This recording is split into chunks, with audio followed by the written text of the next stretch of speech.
Welcome to the Fantasy Champions Fantasy Football Podcast. Here's your host, Morgan Colby and Rick Lemon. Welcome to Super Wildcard Weekend.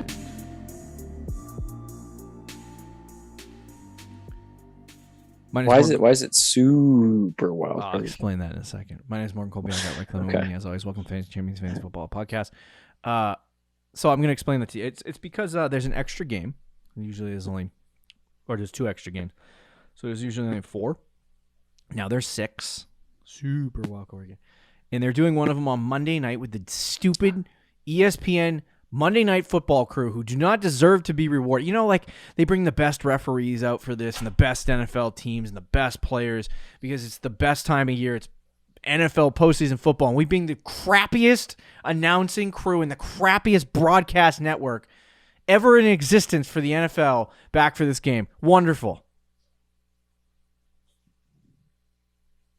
Sounds like you're excited for a nice little Monday night the only wild thing card I'm happy game. about is that the Patriots are playing on Saturday night, and not Monday night. So that way, when we who even win, is the Monday night game? you can enjoy all the games on Sunday. The trap. Well, see, if we lose, I'm just going to be depressed. I was just gonna say that because that's probably what's gonna happen. If we were playing Cincinnati, it's so funny because I've never felt so out of place. Being underdogs. Pats are always here, and they're always, and like we beat the Bills once. We did. I feel like our faces are gonna get blown in. And I don't think we're not gonna get blown out. That's not gonna happen. I don't think under Belichick. Are we gonna win? I think if the weather is bad enough, we have a chance. I think the spread is 3 points. Is it really? Yeah, something like that. As a betting man, it's kind of nice for the Bills. Yeah, it's Bills +3, I think. Oh, it's not awful. If you think the Bills are going to win, that's probably a good bet. So probably win by like a touchdown or something. But then again, it feels like it'll be a close game.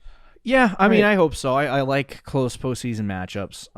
There will be extra rage from me watching the football game because I rage anyway. I raged week 1 when the Patriots fumbled with Damian Harris and didn't win against the Dolphins. That's true. So. Would you say there'll be more rage for you this week? It's an interesting question because I'd love to continue playing. I actually think. So, if the Patriots beat the Bills here, they're going to Tennessee. Like, that's easy money. Unless somehow, some way, the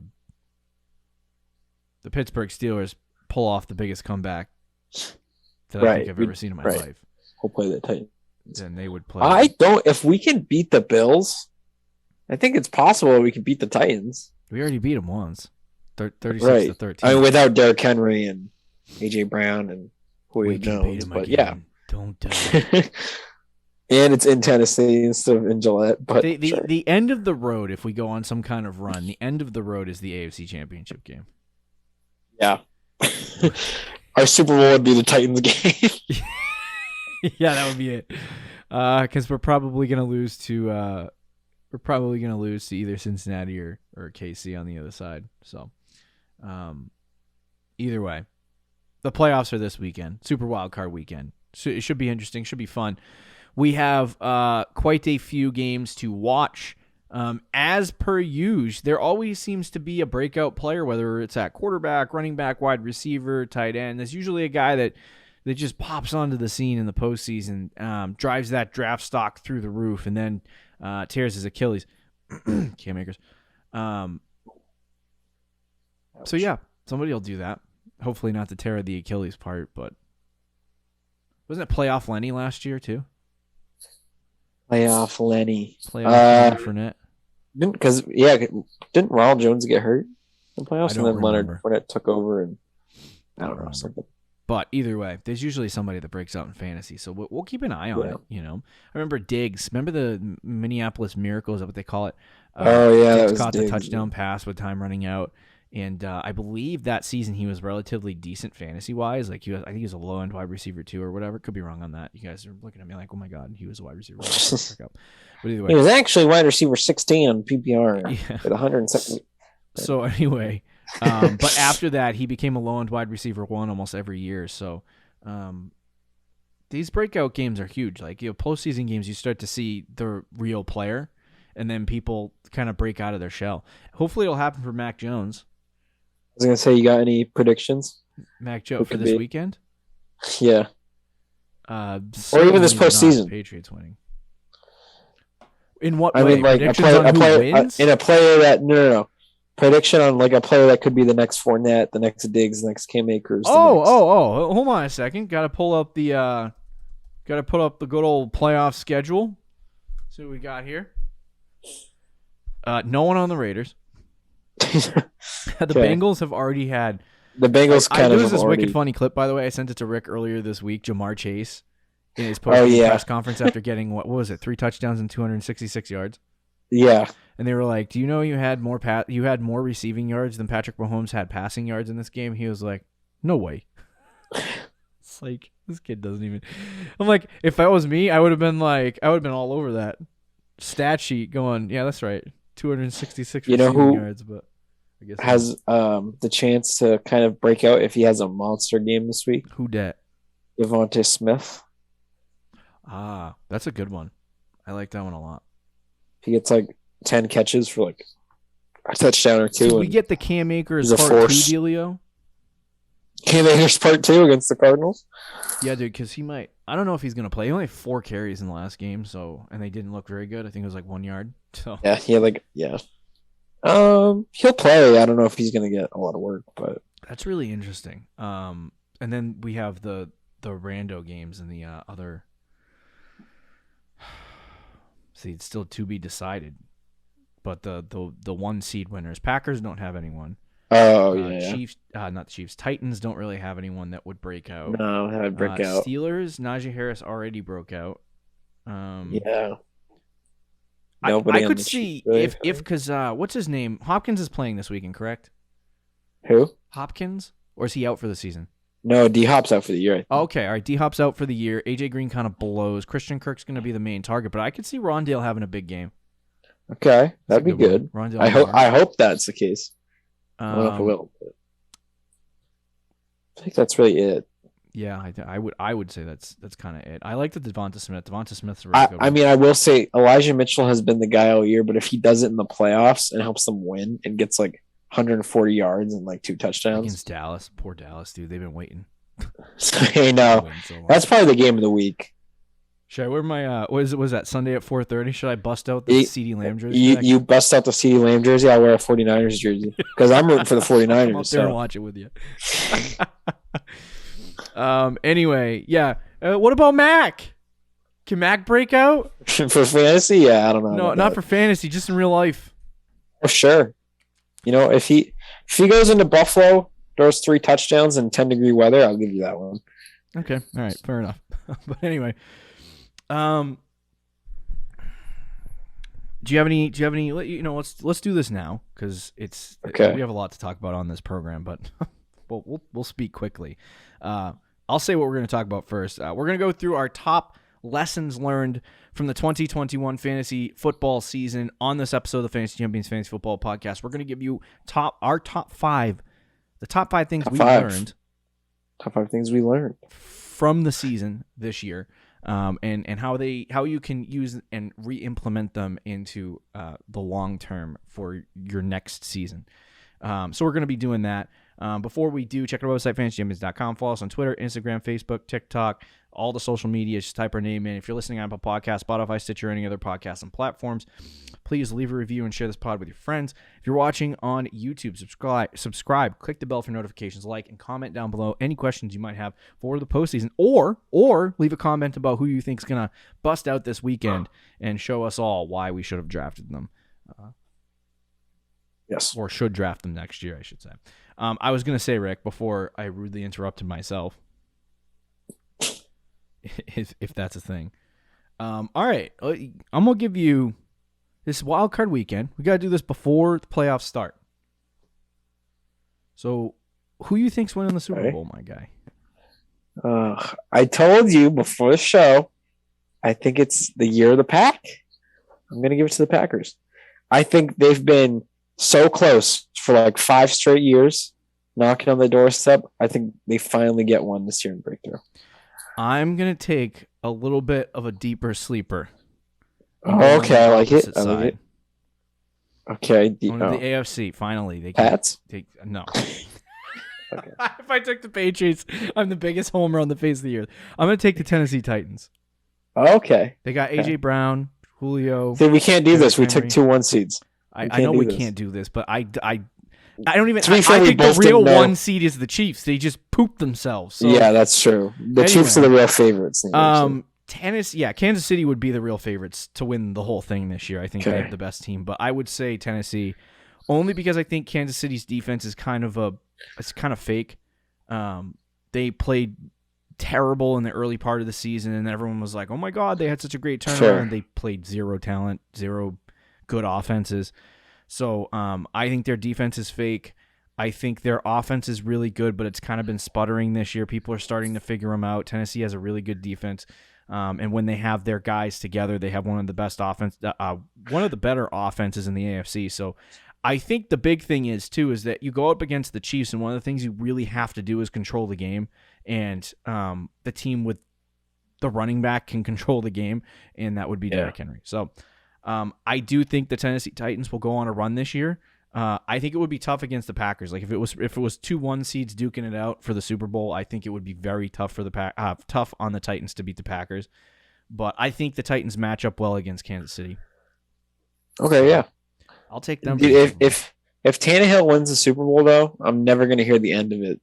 It's like he's a top 10 quarterback. He has a Super Bowl ring, and like he's gonna be the starting quarterback for the Titans for the next 5 to 10 years. Yeah, no matter that's how bad not he a is. good thing for the Tennessee Titans.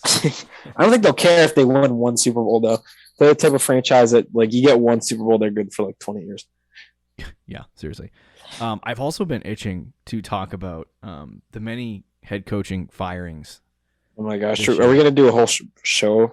I feel like I need to do a whole show just on that. Yeah, we probably should. We usually do a show on all the hirings, but I just don't know. Hire and fire. I don't know fire what and hire. anyone's doing at this point. Yeah. There's so many vacancies. Yeah, it's ridiculous. Like 7 and for or once 8? again, I don't think Josh McDaniels is going to get any, which is great. No. And even Eric Bieniemy too. I've heard Gerard Mayo's name floated around. I've heard freaking Michigan head coach. What's his name? Bill O'Brien, John Harbaugh, Bill O'Brien, or Jim Harbaugh. Bill O'Brien.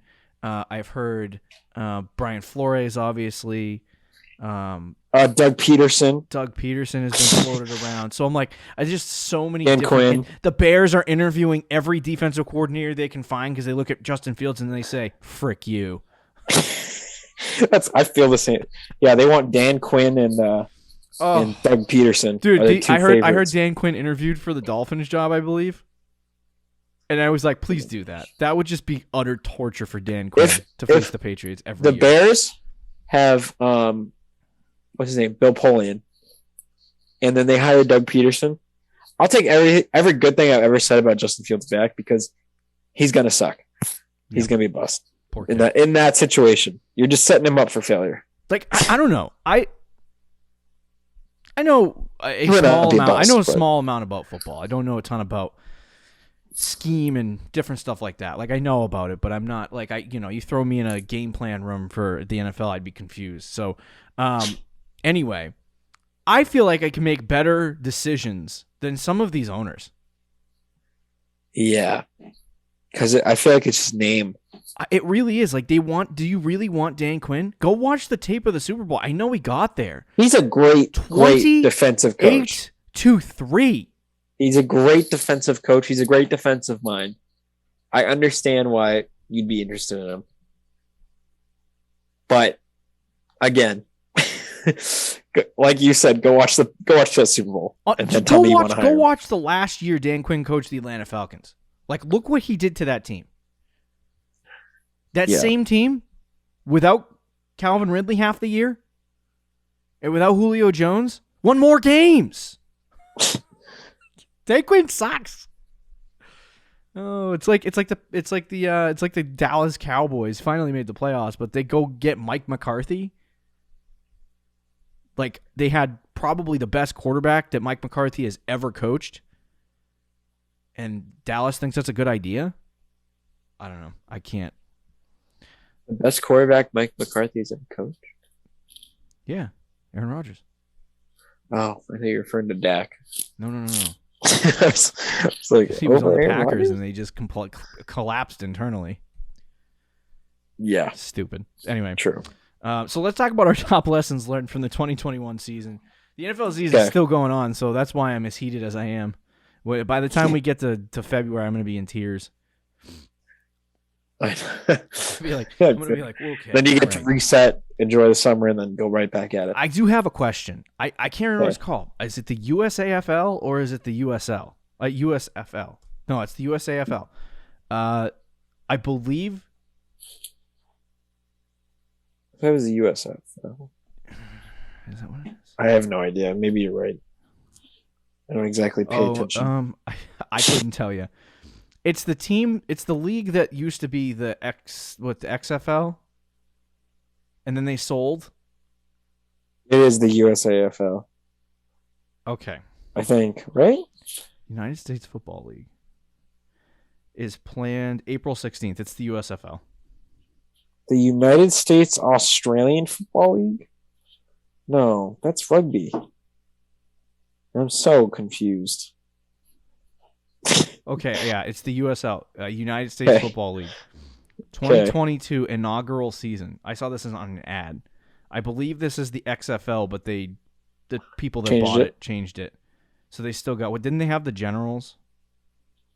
Yeah, the New Jersey Generals. Or it's similar, at least. Anyway, so this starts in April. Are you going to watch that? No. I'll probably watch a little bit. But it was just so bad. It was so the XFL was so bad. I just got kind of like, okay. This is going to be the exact same, but yeah. Anyway, so let's talk about our top lesson learned. You ready to go, Rick? Yeah. All right. Why don't you start, Rick, with the with our first lesson learned from the 2021 season. I want to hear what you have to say about this one because I understand all the other ones. But you don't understand this one. About what you think about this particular one. So this one is kind of similar to another one on this list, but it's a little different. And that's fade the noise. Fade the noise. What do you mean by that? Fade the noise, as you're probably wondering. We can turn the clocks back here to the preseason and go to Cincinnati and watch Jamar Chase drop like 6 passes in the preseason. It's over. And everybody was saying on Twitter. Do you want me to physically rewind myself to that time so we can freak out a little bit? Yeah, go ahead. Go do it. Dude, Jamar Chase dropped 6 passes in training camp today. He did? Oh my God. I'm worried, man. I think he's going to suck. Yeah, you can't have that. That's not good. Basically, everybody was saying that, though. And he blew, not necessarily blew, but it was legitimate concerns. I remember he dropped like a whole 2 rounds the last week of the preseason in mock drafts. He was falling in drafts. People were legitimately scared. A large group of people. There was rumors that he wasn't even going to be the starting receiver week 1, all of this. And then Jamar Chase just casually, as a rookie, finishes the wide receiver 5? Top 5, yeah. Finishes a top 5 fantasy wide receiver in his rookie season. I mean, just absolutely ridiculous season. So, number 1, fade the noise. There was other examples of this too. I'm just trying to think of anyone who has a bad preseason that is a good player or gets bad hype in the offseason in general. Kind of, yeah. That just has a minor thing that happens to them, and all of a sudden everybody on Twitter just dogpiles them. Those kind of things. Just keep it away. Keep it away. You know who's good. You know who's not. I think trust the process. Exactly. I see. Trust the process. I'm not sure. There's somebody in our league that I'm in multiple leagues. Same team name for every single league. Trust the process. I'm like, there is no process. You just draft rookies, my guy. think he went 1-15 in a redraft league. He's gonna win a championship in like 5 years. It's so true. But anyway, no, this is a very, very, very good point from Rick, and it's funny because there is one similar on the list, but it's different in so many ways, and I think people get so enamored by news reports and different stuff like that in training camp, and we were talking about it before the show, unrelated to fantasy football, but I remember when Mac Jones, Cam Newton were doing their QB battle for the New England Patriots because we're Pats fans, and I was following the news, and they said, they had their first padded day of practice. Cam went out, slung it, had a really great day. Mac sucked, threw 3 picks, was terrible. And everyone in New England that was a part of the sports media was like, it's over. It's over. Exactly like that with no R. It's over. And that they need to go find another quarterback because it's concerning that this guy can't complete a pass in practice. And so all kinds of noise bubbled up about Mac Jones sucking, and he followed it up with another good day. But I think part of the thing is that people see these camp reports and they see these injury reports and they see everything, and they allow that to be factored into their decision making.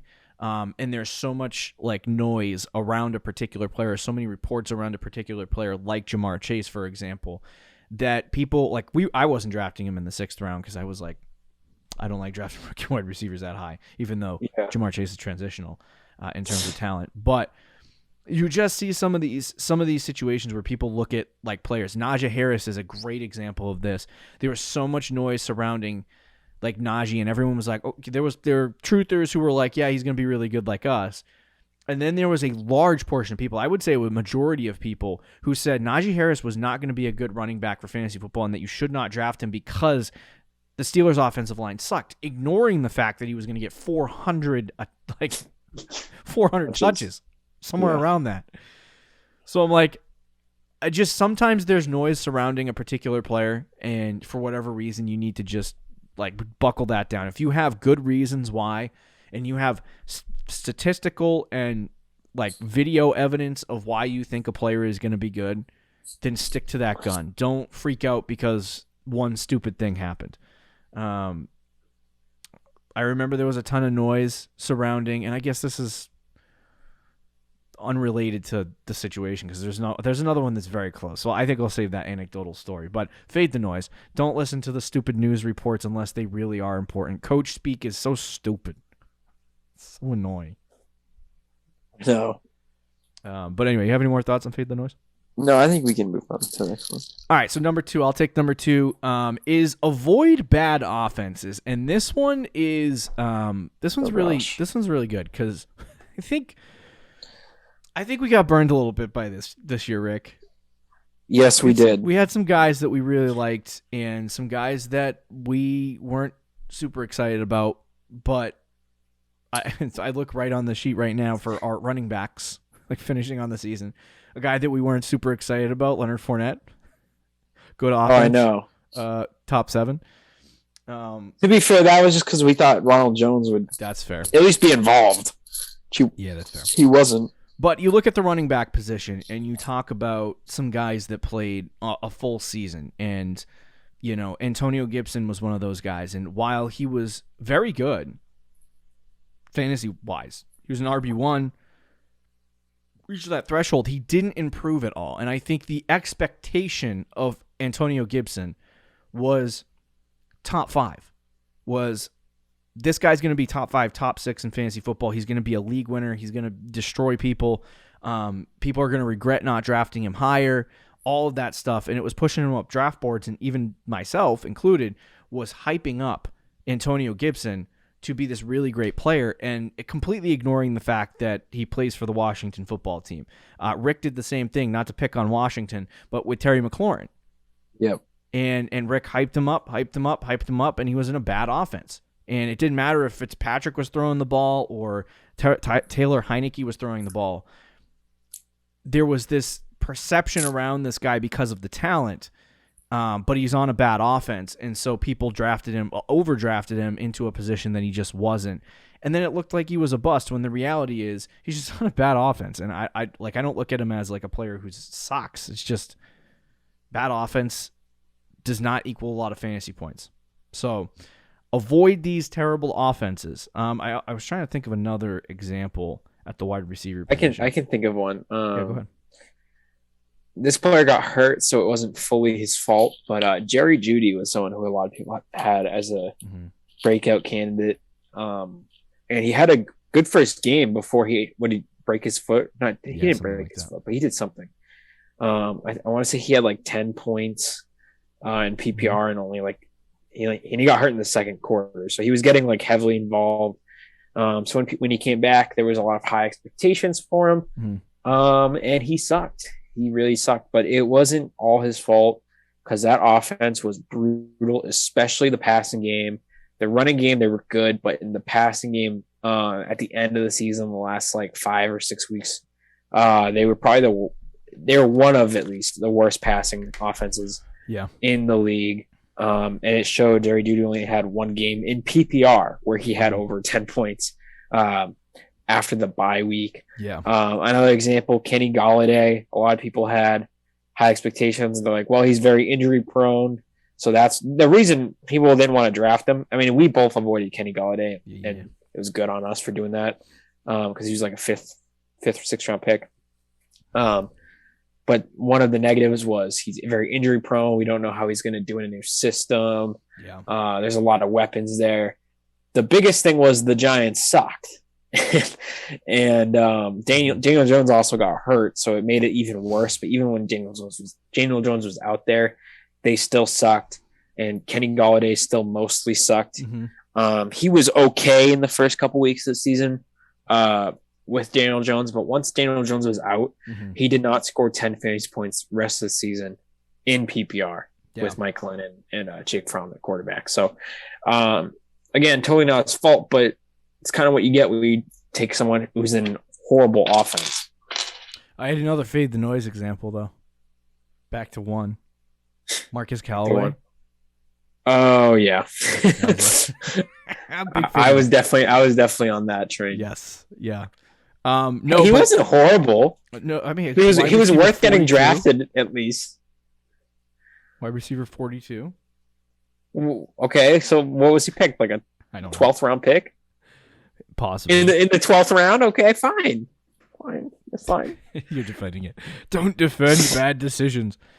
No, and I think the offensive situation, avoiding bad offenses is very, very real. And I think for obviously if the quarterback sucks, he sucks. And that is part of the reason why it's a bad offense. So, I don't really think the quarterback position is really affected by the bad offense situation. More generally, I mean, sometimes you have these really good quarterbacks who just need more weapons. That'll break out for fantasy, but I don't think I've ever seen a really, really great quarterback going in the top 5 as a part of the bad offense. So, like, those guys generally aren't bad, but the running back wide receivers get really like hit with this. And so I think when you look at some of like Michael Carter spent most of the season as a starter. Most of the season, a lot of people he played a lot better than I thought he was going to play. But he ended up as the RB29, 9 points per game. He did miss like 3 games. He missed like 3 games. So he ended up finishing in a decent range, but there was a lot of people who were like, oh my God, Michael Carter might be a really good running back because he's going to be the only guy there in New York. And it's like, do we really want to buy into the New York Jets running attack? I remember I talked about that in the offseason. And so it's like, and then Myles Gaskin, do you remember him going ham? People went off on him, played all 17 games, and it is the running back 26 on the year, 149 fantasy points. So gross. I tried to trade him so hard before the season in a dynasty league, and I just couldn't do it. But so it's just like these players, I look at them and I go, okay, Dolphins, not really a good offense. Gaskin probably isn't going to be good. And so this year, when you're looking at players, try not to look at the guys who are a part of the bad offenses. Like, there's obviously people who overcome that.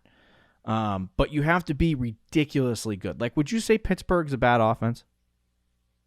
Because they're still, like, scoring-wise up there. No, they're not a bad offense. They're just not as good as they should be on offense, but they're not a bad offense. But, like, you look at these offenses. Jonathan Taylor, good offense. Austin Eckler, good offense. Joe Mixon, good offense. Najee Harris, decent offense. James Conner, good offense. Ezekiel Elliott, good offense. Leonard Fournette, good offense. Alvin Kamara, decent offense. That's probably the one example, and it's just because he gets PPR. Yeah, but Kamara is probably the one example of not a great offense. And so is Cordero Patterson, too. You know what I mean? Like McCaffrey, when McCaffrey's up there the last couple of years, his offense isn't great. There's only like a very small select few of players that you will take no matter what. Right. I think Kamara's on the list. Patterson is the real kind of came out of nowhere fluke, I think, of the year. But I don't think is Patterson going to be a top 10 running back next year? No. It's going to be top 12, top 15. And I think it even hits the wide receiver position even harder because there's not. It does. Absolutely does. There's not one wide receiver who is in the top 13 or 14 at this point. Who's in the worst offense in the top like 20? The Seahawks, maybe? Yeah. Maybe. Panthers. Maybe the Panthers. Yeah, I was going to say probably the Panthers with DJ Moore. Yep. And then Brandon Cooks is at 20. Is 21. But you're getting to the 20s. Yeah, so but this is the thing is like they're even like DJ Moore. Like I think there were some people that bought into DJ Moore and he still had a really good season, but it was the beginning of the year when Sam Darnold was playing well. When you thought Sam Darnold saw was what really DJ good. Moore could do. Yes, exactly.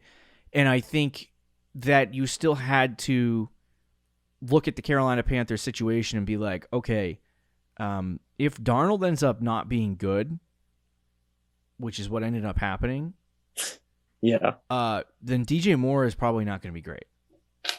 Right, I mean, they went back to the well of Cam Newton, so that'll show you something. Freaking ridiculous. And one day DJ Moore will get. Yeah. So, but there are guys that deservedly so should get hyped up. I buy into a lot of running backs, and I think you really have to analyze. You really have to analyze whether the offense is going to be a top offense in the NFL or not. I have this spreadsheet that I make, and I probably should share it with people because I don't. But I have this spreadsheet that I use to analyze certain elements of the wide receiver position, and I ask questions like, does their quarterback throw 30 or more touchdowns a year? Is their offense efficient? Is it one of the top offenses in the NFL? And almost every time I nail it with this stupid spreadsheet because I just answer the simple questions of whether or not they're in an effective offense at the wide receiver position. And that'll answer a lot of questions for you. So yeah, avoid bad offenses unless the player is ridiculous. Yeah, agreed. All right, what's number 3, Rick? To avoid the hype, this one is another easy one. A lot of examples of this in the off season. You get players who are coming out with training videos and training camp videos, and it's all over Twitter. Everybody's like, "Yo, did you see this guy? He's gonna be sick this year. See where he signed? He's gonna be awesome this year." Did you see Kyle Pitts? Dillon's thighs? Dude, Kyle Pitts is the best tight end prospect ever. Let's draft him in the 3rd round and redraft. There's a couple of examples of that this year of you just guys went straight who are at just some people.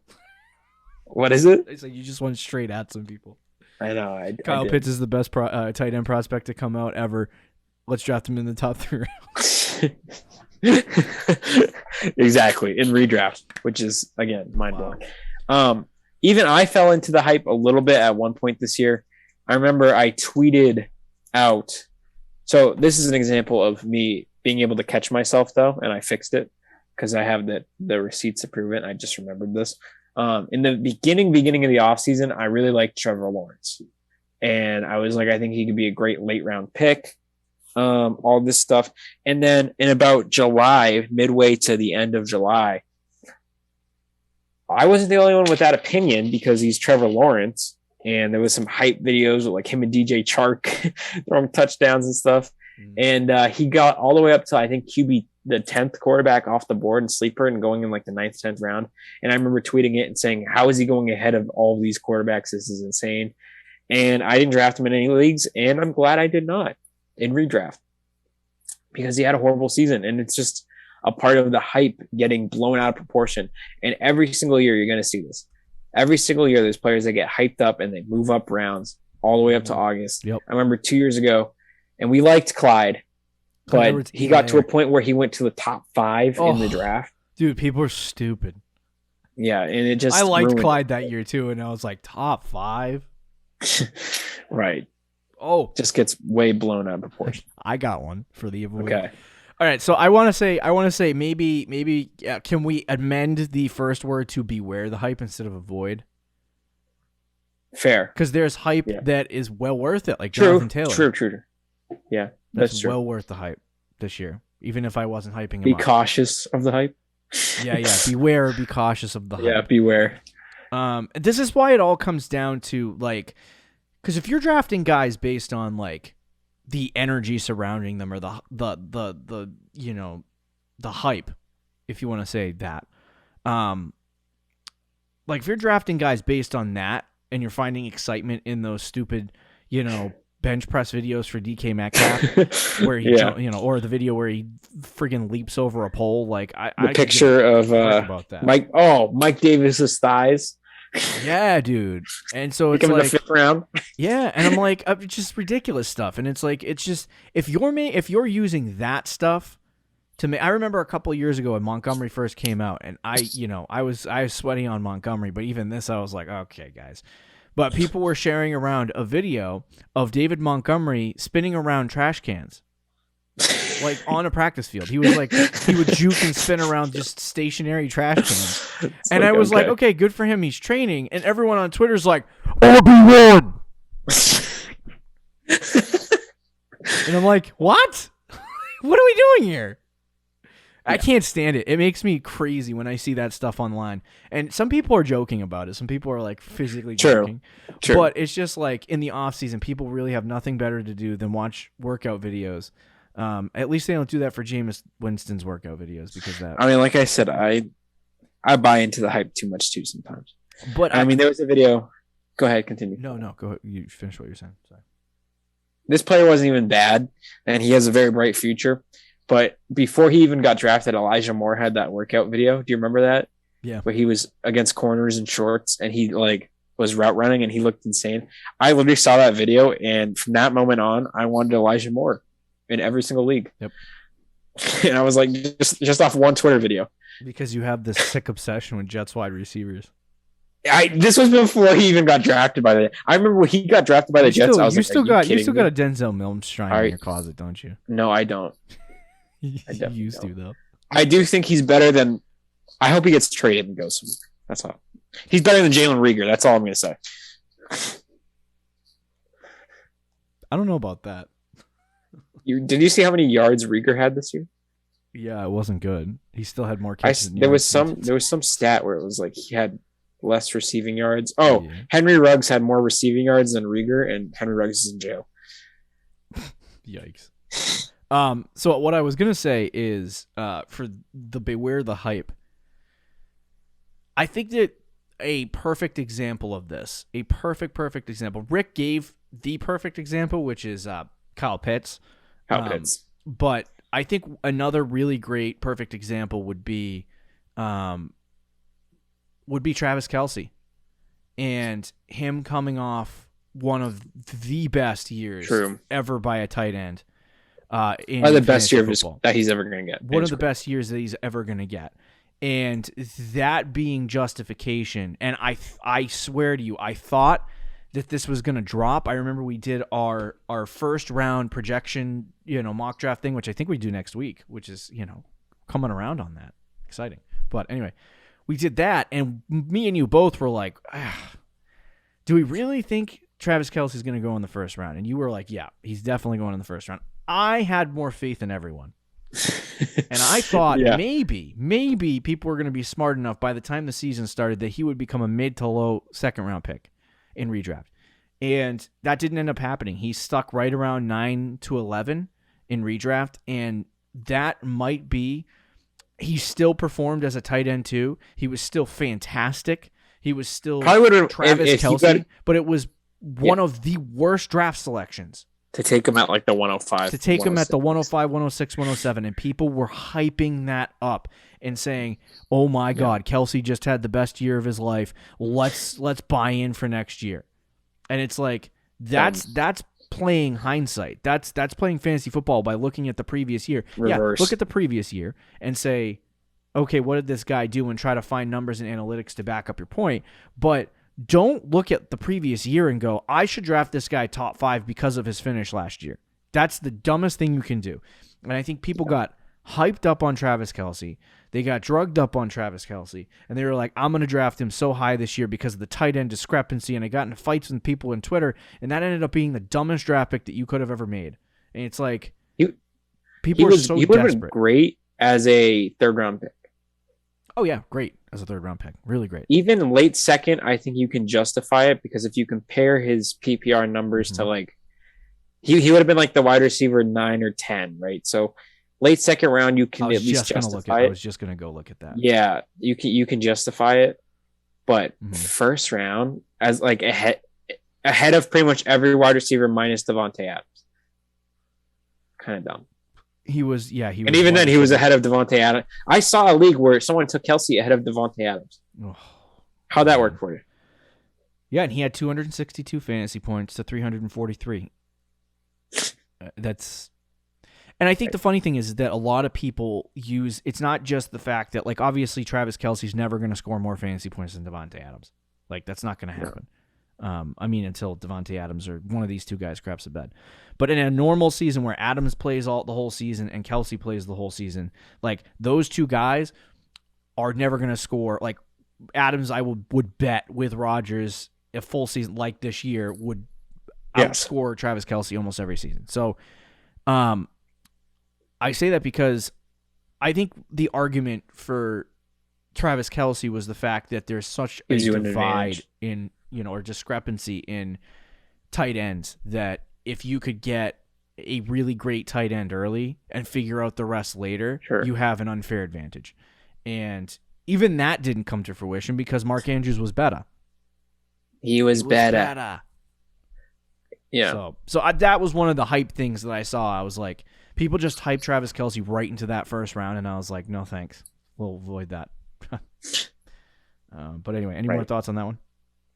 I think we can move on to number 4. Do you want me to? Yeah, sure. Say number 4. I mean, I agree with you, but I'm. Do you disagree with me? No, I agree with you. I do. Okay. Agree with you. All right. But I'm interested to see how we solve this problem. Well, okay. Forward. So the thing we learned this year, because we historically have done this in the past, it's harder to stream quarterbacks, and it is. And I thought to myself, like, maybe it was just because we're in 12-team leagues now, or more 12-team leagues than we have been in the past. So there's less quarterbacks out there in the market and redraft and all that stuff. And I looked at like the top quarterbacks this year.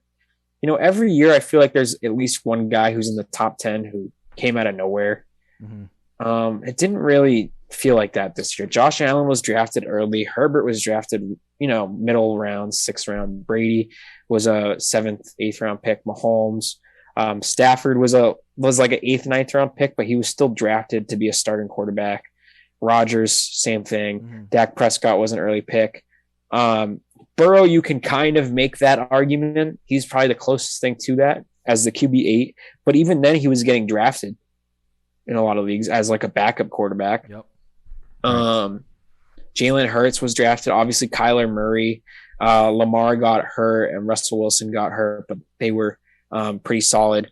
So the next best guy, Tannehill was drafted. Probably the highest guy is Kirk Cousins, who seems to be the highest guy every single year as QB 11. Yeah.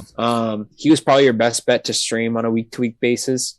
But even that, I saw teams even in like 10-team, maybe not.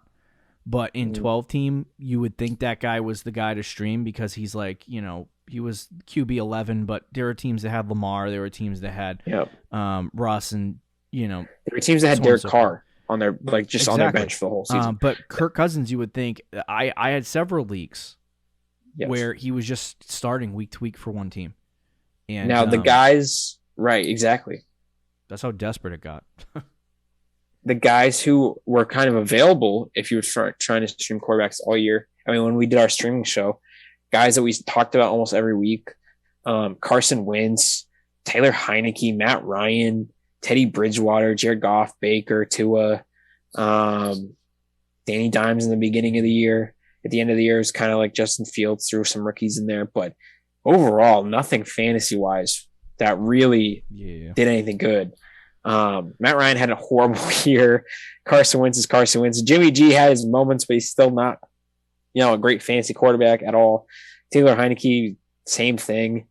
Teddy Bridgewater, also same thing. Baker Mayfield had a horrible year. Tua had his moments, but also had some games where he was not great. So there was a lot of it was a harder year to stream. You had to really be precise. It's still not impossible, obviously, and you can still do it and win a championship. But this year you had to be really, really precise with it. And I wonder if that's going to be something that continues in the future, or if it was just a 1 year thing. I think it's interesting because I was just about to ask that. Do we feel like this is an anomaly, 1 year deal, or do we feel like it's something that we need to start adjusting our strategies towards? I think it's something that I would like to look into. My initial thought is actually that it is just a 1 year thing, because next year, do you think let's just use the rookies as an example because we love talking about the rookies. Do you think next year Fields, Lawrence, Wilson, and we'll throw Trey Lance on that list because he's probably going to start next year? What about Matt? How many of those guys do you think is going to get drafted in like the top 10 of quarterbacks? And we're talking fantasy purposes. The top what? 10. I would say any of them? Probably Justin Fields.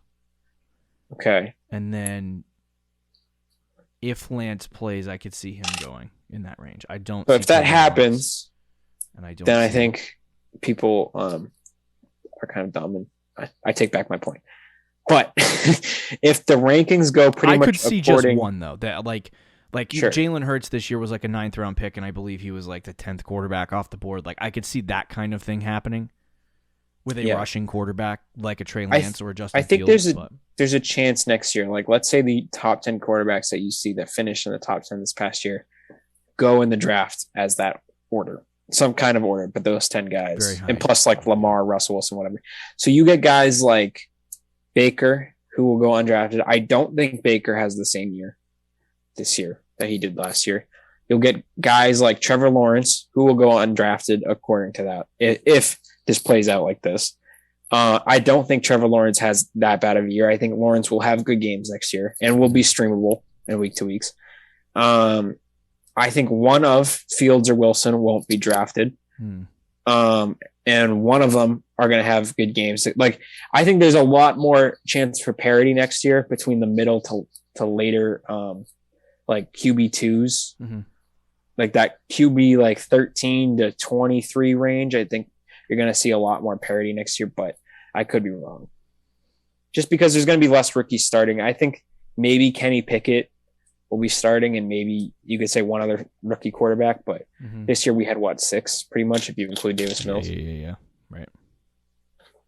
I was also gonna bring up the fact too that I think there's, maybe it's not a bad thing to shift away from this idea of drafting, possibly a breakout late with the hopes that you stream, shifting away from that idea that we've had over the last couple of years just because of the changing landscape. I mean, it looks like a lot of these quarterbacks, like there's 12 quarterbacks that you could justifiably, it's a majority of like leagues is 12 team, but there's 12 quarterbacks that you could justifiably run with on a week-to-week basis, maybe 13 or 14 that you could argue on a week-to-week basis that you can play. And I think that's why there's not a lot of options in terms of streaming anymore, because people are just picking up every single quarterback that they can find and starting them. If you don't have a guy in the top 5, then you're just kind of in the, you're in the middle, I guess.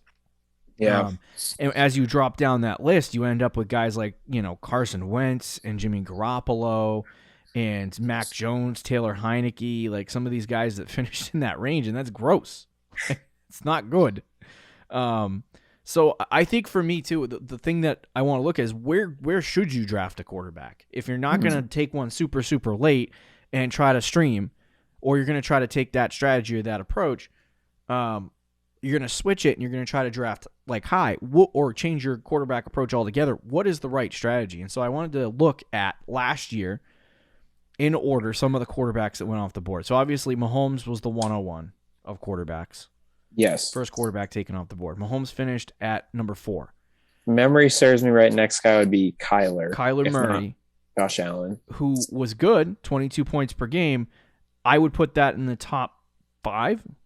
So that was good. Yes. But didn't finish as the QB1. You get into the third quarterback off the board, Josh Allen. Number 1 quarterback in fantasy football. Third guy off the board. And then you have guys like Russ, Lamar, Rodgers. Rodgers was 6. Lamar got hurt, fell off the board. Russ got hurt, but he wasn't. He wasn't. I mean, he was decent, but he wasn't great. And then you get into like Dak Prescott, which was this a really is the good range. Pick. 7. This is the range. Justin Herbert was the QB2. Matt Fantastic Stafford, pick. top 5 quarterback. Tom Brady, number 3. Good pick. There's Tannehill, not a good pick at all. That one's not a good pick, but even still, he finished as the QB12. Yeah. And then Jalen Hurts, who finished as the QB9. Yep. And then you also had in that same area Joe Burrow, who finished as the QB8. So the 7 to 10 range, I would say 7 to 10. If you want to shoot high, you can go 5 or 6. I would start looking between 6 and 9.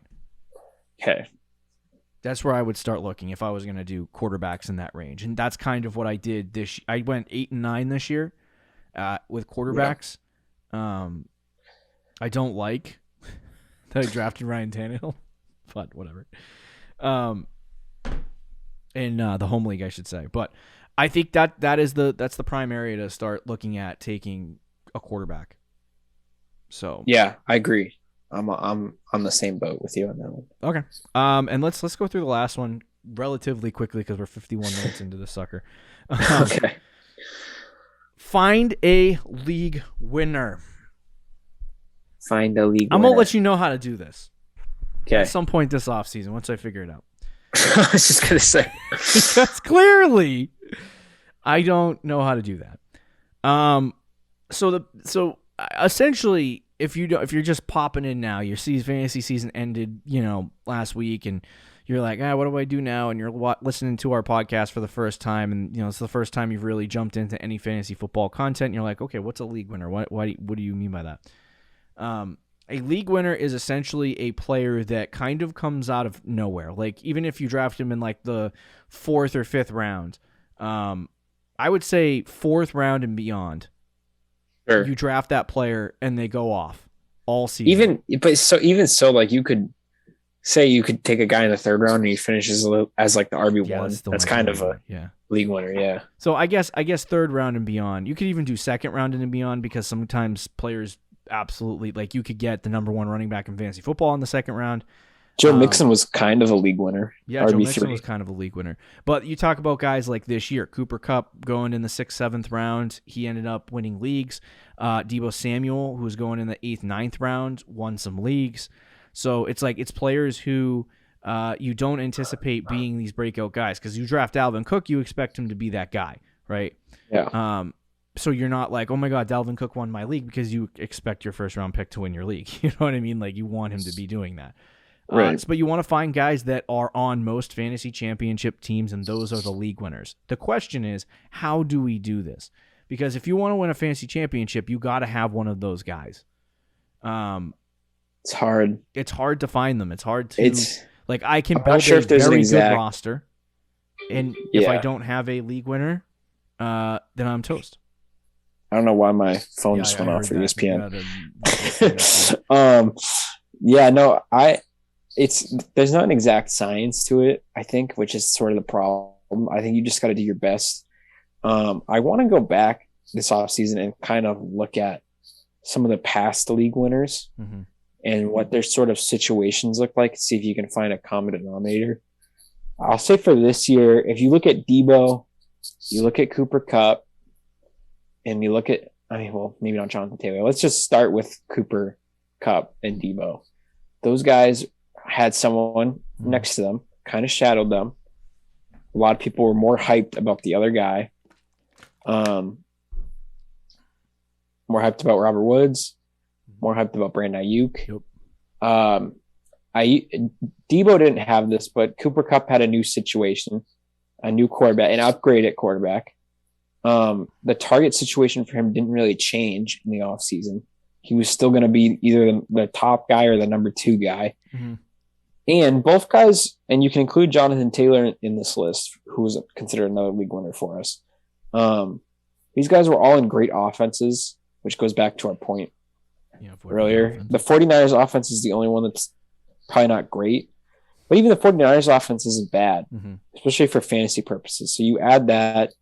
You look at Cooper Kupp, the Rams offense, elite. The Colts offense, not great, but the running offense was great.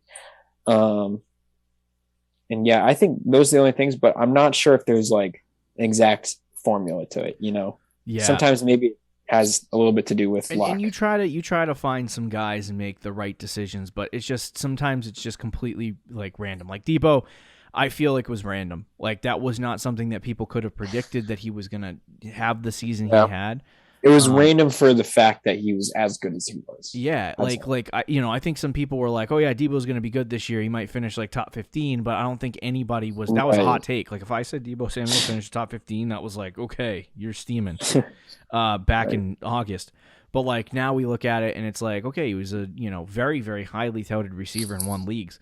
Same thing for Cooper Kupp, and like Jonathan Taylor was a first round pick, but even him kind of finishing as the RB1.